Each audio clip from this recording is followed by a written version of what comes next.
Hello guys, what's up? I am your host, Francis Undead. Welcome back to my channel.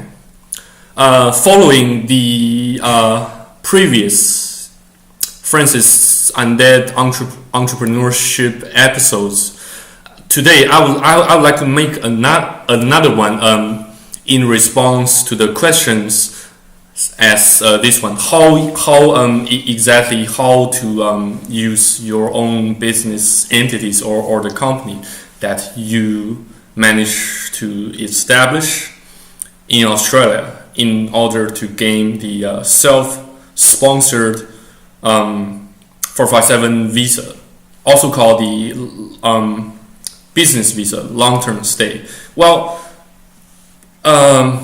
Well, in the book, by the Department of Immigration's book, they do not officially support this particular type of sponsorship for 457 visa, via the business entities or the companies that you created while you remain in Australia. But still, if you manage to meet certain requirements, say the training benchmarks, say you pay 1% to the training, the career training program provided by the public training colleges or training institutions like TAFE, like some public public colleges in Australia or even in New Zealand that offers a trade qualifications, say a trade qualification, a diploma or an advanced diploma in information tech, say information technology. It can be a carpenter, a diploma in carpenter. If you pay 1% or 2% of the employees or the persons that you are trying to sponsor, you extract 1% to 2% of their salary, and you use these extracts to pay these institutions, and you automatically meet the training benchmark requirements. And on the other hand, the salary has to reach or exceed a certain market threshold. That is the amount of financial reimbursement that you receive from the employer in general. It has to at least reach, according to the most latest statistics given by the Department of Immigration of Australia, it is 54k or 54,000 Australian dollars per year, and it did not state, however, how much exactly you get paid hourly. So long as your salary, even if you are self-employed, you employ yourself, and you receive the salary from the company that you created on your own, as long as it exceeds that amount, and you pay the required amount of taxes to the ATO, aka Australian Taxation Office, you can then you can get your visa, 457 visa. And unfortunately, for my case, during my struggle for that visa, I ran out of time, friends, and money. So even if by the time you wish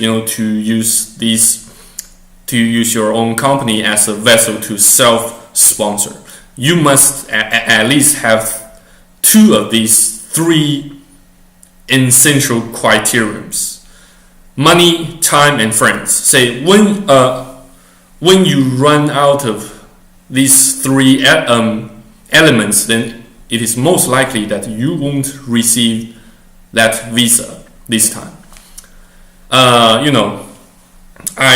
So the most fatal mistakes that I made is that, first of all, I didn't pay enough attention to my visa's expiry date. The second thing is I didn't accumulate enough amount of cash to sponsor myself and to pay my employees the legitimate and appropriate amount. So I failed to reach that market threshold and taxation threshold. And I didn't have enough evidence that such company is self-sufficient and is in the meantime capable of sponsoring its employees, including myself. And last but not least, during roughly on the 15th of December 2015, the DIBP, or aka the Department of Immigration and Border Protection of Australia, have published a policy for their 457 program that suggests any visa applicants who purchase a company and have their company sponsor them will likely be refused. And please allow me to read aloud this policy. Position created to secure a migration outcome overview. The intent of the Subclass 457 visa program is to enable Australian businesses to temporarily fill in the gaps filling the gaps of short-term skill shortages with overseas workers when they cannot find a suitably qualified or experienced Australian citizen or permanent resident to fill that particular emptiness or gap. The program is not intended to be used for non-citizens to establish a business in Australia and self-sponsor themselves. There are other visa pathways available for such purposes. Assessing whether the position associated with the nominated occupation is genuine, consideration should be given as to whether the position has been created to facilitate the entry to or stay in Australia of the nominee or any of their family members. So just to take note that when even if you are currently attempting to use your own company in Australia to achieve the self sponsorship for Subclass Visa 457 program, you better not use yourself as one of the company's owners, shareholders, or directors, even this secretary. You better just nominate yourself as as a ordinary employee. Say if you can nominate yourself on as a web developer or systems administrator, as long as the nominated occupation, as long as the consolidated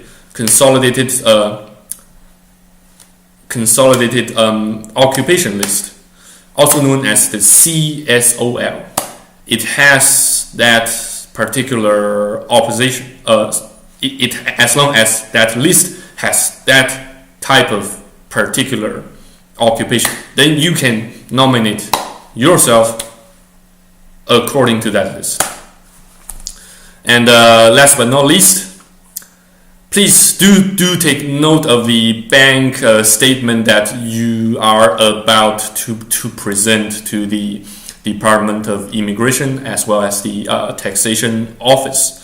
They will first of all analyze, whether this company needs another employee, and who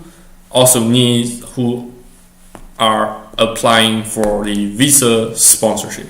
They will analyze whether the occupation is genuine or not.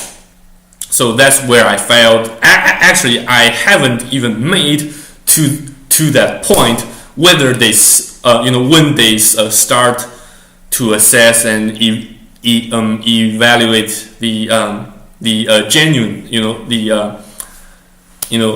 the genuine occupation. I haven't managed to reach that point yet, but I'm currently working on it. So please do stay with me. It's always better to work as a team than work in solitary. So please do stay tuned to my next episode of Francis Undead Entrepreneurship. And I thank you again. I sincerely thank you again for your support so far. And I sincerely thank you again for your support and watching until this point.